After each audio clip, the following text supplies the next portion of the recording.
Fala pessoal, tudo bem com vocês? Eu sou o Diego e hoje o nosso papo vai ser sobre a teoria de Dow. Roda a vinheta.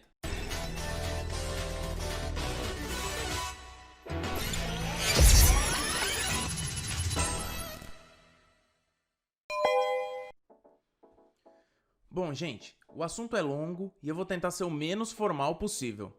A teoria de Dow é o principal pilar da análise técnica. Foi criada por Charles Dow e ele dizia que os índices descontam tudo. Eu já abordei isso em um outro vídeo, quando eu disse que o preço desconta tudo. E o que ele queria dizer com isso?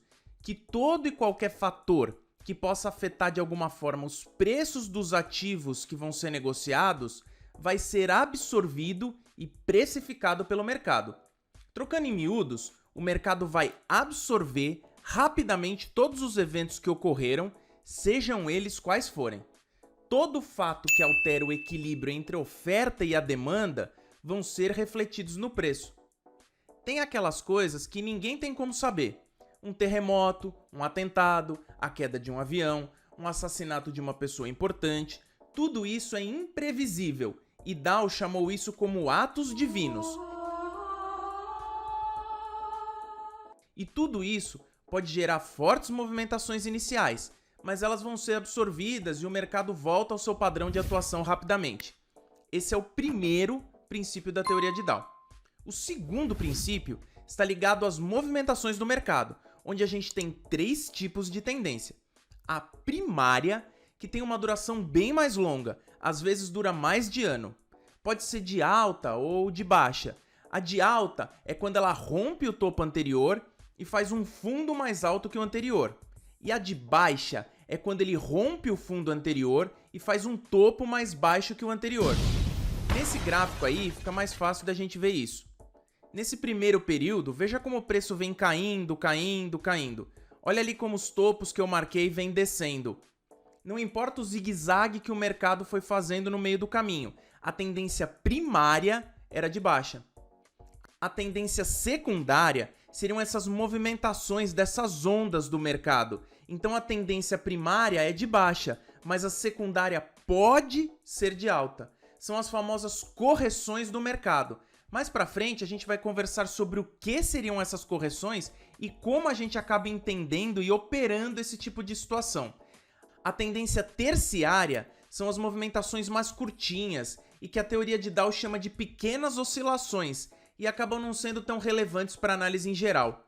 Importante a gente citar que a tendência tem três fases, e esse seria o terceiro princípio da teoria de Dow. A primeira fase é a de acumulação, ou consolidação, que é quando o preço vai ficar ali numa região curtinha, que a gente chama de range.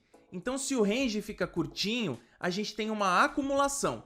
Mais pra frente, a gente também vai aprender como operar esse tipo de situação.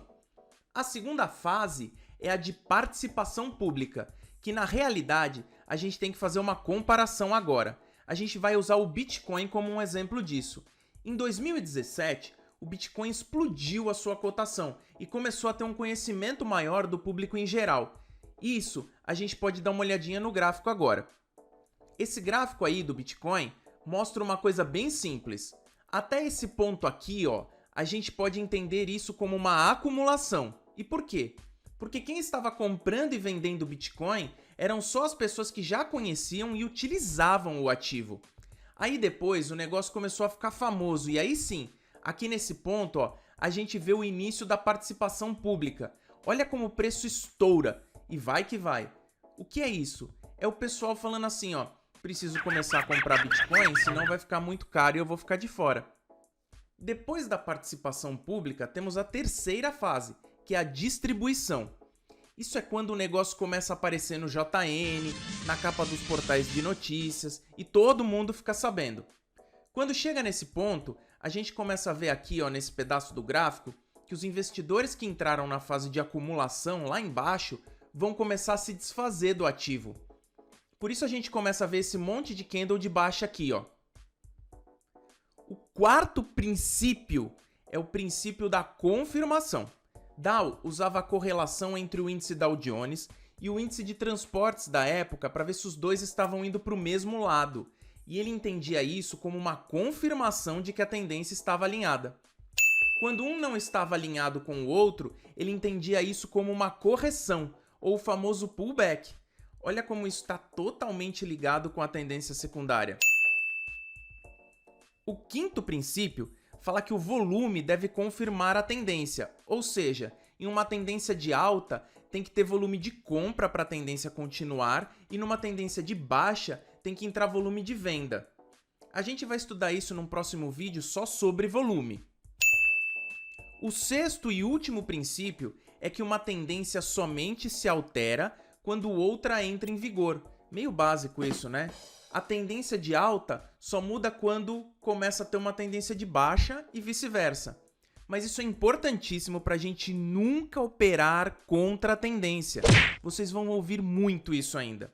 Não operar contra a tendência vai facilitar sua vida e vai diminuir absurdamente a quantidade de stops que você vai levar. E com um bom gerenciamento de risco, com certeza você vai começar a extrair dinheiro do mercado.